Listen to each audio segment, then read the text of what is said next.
Welcome to Give Me 5 minutes with Fort Smith City Director Neil Martin, where we look at the events that happened last week and we look ahead at what's going on this week. Let's go ahead and jump into it. Last Tuesday, we had a study session.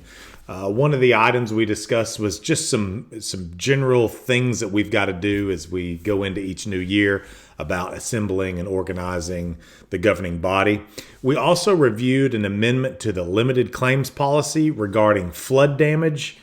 And it's primarily related to some flooding that happened due to the small drainage ditches that the city was working to expand. This is up in Fianna Hills. So it's related to that. We also discussed a sewer availability fee.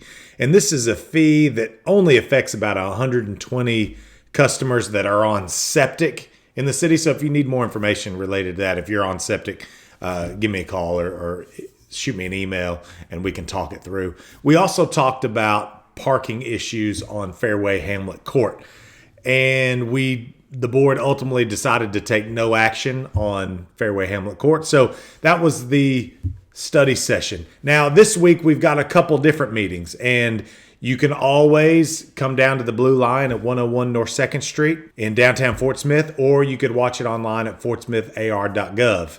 And I encourage you to go there. You can watch those meetings. You can see the full agenda. You can watch previous meetings so you see how your director voted. So the first meeting on Tuesday, on January 16th, we will be voting to approve or issue industrial development revenue bonds. This is for an expansion of a manufacturing facility here in Fort Smith, Arkansas. I don't have the name yet, but it's a $30 million expansion, and it'll also it'll double their workforce. And I think from the documentation, it'll be about $20 an hour, at least $20 an hour position. So that's good. We like to see companies expand. We'll also be voting to establish a voucher system for spay and neuter of dogs and cats. This is part of our comprehensive animal ordinance that we enacted in 23. We'll also be establishing a trap, neuter, and release program for feral cats. So that's also something that we established as a part of our animal ordinance last year. We'll have an amendment with Burns and McDonnell to provide professional services for the water rate study. If you remember, we discussed water rates and potential sales tax a few weeks ago, maybe about a month ago. The board was not satisfied with the information that we got, so we went back to them and asked for additional information. We're authorizing that work to be done so we can get more information and have a better handle on water rates, sales taxes, all those kinds of things. So pay attention to that. We will also be performing the performance review for our city administrator, Carl Gefkin, and our city auditor, Tracy Shockley. So a lot of things on the agenda. That's just a few of the items. Also on Thursday, we have a special meeting where we will be discussing new needs in the 2024 budget. It's about $2 million for new positions, and these are positions in IT, police. One of those positions is a youth officer, someone that can focus specifically on youth crime. Chief Baker talked to us when he presented to the board about the rise in youth crime, and this position would be focused specifically on that. But there's also new positions for utilities and solid waste.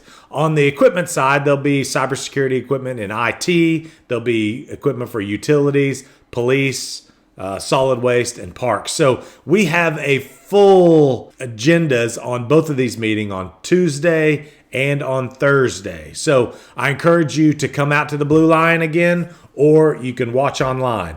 Now, I'll say this, everybody, be careful out in this snow tonight. It's snowing right now. We're getting a really good snow, and I love a good snow day. But also, tonight, watch the Miss America pageant. We've got somebody from Fort Smith who's representing, or who is Miss Colorado, Madison Marsh. She will be potentially on tonight. So I think tonight's the top 15. So we're going to be rooting for her. So everybody watch that and come out to the Blue Line or watch online for our meetings on the 16th and the 18th. That's it for this week's Give Me 5. I hope that information was informative and made you better aware of the items that are in front of your board of directors. We'll do this again next Sunday. Stay safe, everybody. Give me 5.